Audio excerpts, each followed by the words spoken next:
Living अस्सलाम Alone वालेकुम दोस्तों। Diaries. उम्मीद है आप सब खैरियत से होंगे। माय फर्स्ट व्लॉग है। उम्मीद है आपको अच्छी लगेगी वीडियो। अच्छा, ये देखिए, मैं गाड़ी सर्विस करवाने के लिए आया हूँ सिटी एस्पायर 1.5। ये पहले अंदर से हालत आप देखिएगा, कितनी डस्ट पड़ी हुई है, कितनी गंदी है गाड़ी अंदर से। ये देखिएगा, अब नीचे से देखिएगा। ठीक है, अभी मैं आपको बैक डोर भी दिखाता हूँ। ये देखिएगा कितनी डस्ट पड़ी हुई है अंदर। तौबा तौबा तौबा, ऐसे हालात हुए पड़े हैं। ये दूर का टूर भी ना बहुत ज़्यादा ख़तरनाक है।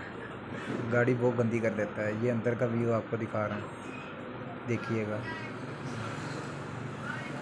ये देखिएगा, अभी मैं आपको बाहर लेके जाता हूँ, बाहर का व्यू आपको दिखाता हूँ थोड़ा। और आप कोशिश कीजिएगा कवर भी साथ ना क्लीन करवाइएगा। इससे ना क्लीन करवाने से बहुत अच्छा बेटर रहता है कि गंदगी वगैरह ना सब उठ जाती है। अल्हम्दुलिल्लाह, गाड़ी फुल रेडी है सर्विस के बाद। ये देखिएगा, गाड़ी सर्विस कराते रहिएगा, नीट एंड क्लीन भी रहती है गाड़ी। ये देखिएगा, ये देखिए, नीट एंड क्लीन रहती है गाड़ी फिर।